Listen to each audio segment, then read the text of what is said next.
करता हूँ।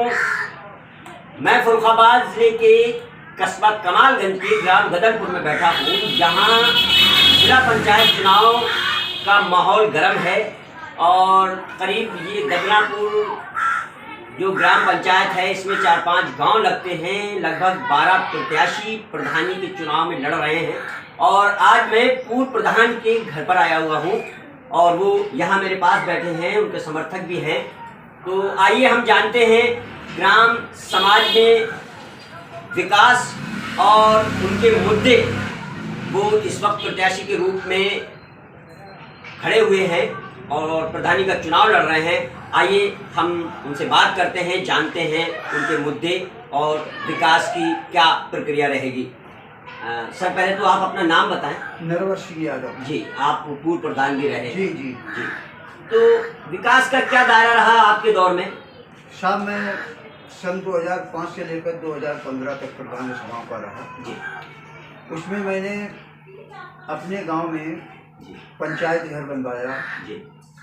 एक जूनियर हाई स्कूल बनवाया और एक स्वास्थ्य केंद्र बनवाया जी। और उसके बाद में लगभग गांव की सभी गलियां पर मैं खड़ंजा बिछवाया अपने हाथ से। ठीक है।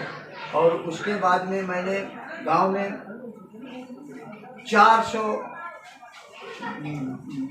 वृद्धा पेंशन, करीब 125 विधवा पेंशन जी, और करीब 20-25 जो हैं वो हमने विकलांग पेंशन बनवाई है। अच्छा। गांव में और जो नरेगा का काम है वो विधिवत खूब चलाते रहे जी। खूब उसमें काम मैंने कराया, तालाब बनवाया, कई एक शौचालय बनवाए, सैकड़ों की तादाद में शौचालय बनवाए। और जो गरीबों को आवास की योजना थी जी, मैंने अपने समय में 350 आवास बनवाए, इंदिरा आवास जी। लेकिन लोग तो कहते हैं कि वो तो सिर्फ कागजी कार्रवाइयों में बने रहे। अरे साहब, ये तो लोग कहने के लिए क्या, लोग कुछ भी कह दें जी, लोग कुछ भी कह दें। लोगों को तो इस समय चुनावी माहौल है, लोग तो ये कह देंगे कि कुछ भी नहीं उन्होंने करवाया, लेकिन कागजी माहौल ने वो तो मौके पर दिखाई देगा कि हाँ ये सब किया कि नहीं किया जी। अच्छा, चलिए, वो तो आपका रहा। अभी जो पिछला प्रधान रहा, जिसको सुना था कि डीएम ने सस्पेंड भी कर दिया था, उसके बाद फिर वो बहाल हुआ, तो ये क्या प्रक्रिया थी कि सस्पेंड होने के बाद में और फिर वो बहाल हो गया? अब साहब, दूसरा जो प्रधान रहा उसने जैसा किया, जिसने अच्छा किया बुरा किया, उसके साथ लोगों ने किया कि मेरे साथ ऐसा कुछ नहीं हुआ, मैंने अपना काम किया खूब और मेरे साथ कोई इस तरीके का विवाद नहीं आया जो कोई ये कहता कि सस्पेंड किए गए, ये क्या किए गए, ऐसा नहीं। वो प्रधान है, वो अपनी जाने उसने क्या किया जी। तो अब आपके क्या मुद्दे हैं? अब हमारे मुद्दे हैं जो अब जो रह गए हैं, गरीब हैं, अपात्र लोग हैं, पात्र लोग हैं, जो गरीब लोग हैं उनको उससे क्या नाम योजनाओं से वंचित रहे या जिनको आवास नहीं मिल पाया। गांव की गलियां जो हैं वो हम ये सोच रहे हैं कि अभी जब हमारा पहले कार्यकाल था तब सीसी का कम प्रचलन था, अब ये सोच रहे हैं कि गांव की सभी गलियां जो हैं वो सीसी करवा दी जाए और जो कोई ऐसे लोग रह गए हैं जिनको पेंशन या जो है सरकारी सुविधाएं नहीं मिल रही हैं, उन सुविधाओं से उनको जो है उनको दिलाई जाए जी। प्रधान जी, आज मैं एक निजी सवाल ये मेरा अपना निजी सवाल है जो आज मैं आपसे करना चाहता हूँ और करूँगा भी।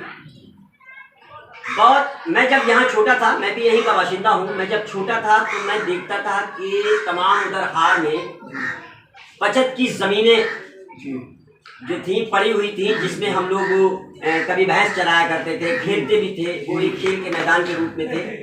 उन जमीनों का क्या हुआ? और क्योंकि आप तो बहुत पुराने हैं, उन जमीनों का क्या हुआ? वो कैसे धीरे धीरे लुप्त हो गई? ये प्रश्न आपने सही किया मुझसे जी। ये जमीनें जो है, जो दबंग टाइप के लोग हैं, गांव के दबंग कृषक हैं, वो अपने खेतों में उसको जो है मिलाए हुए हैं। तो मैं ये सोचता हूँ अगर प्रधानी का मुझे मौका मिल गया तो मैं सबसे पहले यही काम करूँगा कि जो गांव में चक्रों डबरों किए हैं लोग या जो बचत की जमीनें हैं, इनको जरूर जो है मतलब उनसे छुटकारा कराऊंगा और उसके बाद में जो गरीब लोग हैं उनको हर सम्मान देने की कोशिश करूँगा जी। मैंने तो सुना था कि वो जमीनें जो हैं प्रधानों ने दूसरे लोगों को पट्टे कर दिए। अब साहब, ये हमारी तो जानकारी में ऐसी कोई बात नहीं है कि पट्टे कर दिए हैं, लेकिन भाई पट्टे कर दिए होंगे तो वो भी सामने आएंगे किसने पट्टे किए हैं और क्या किया है।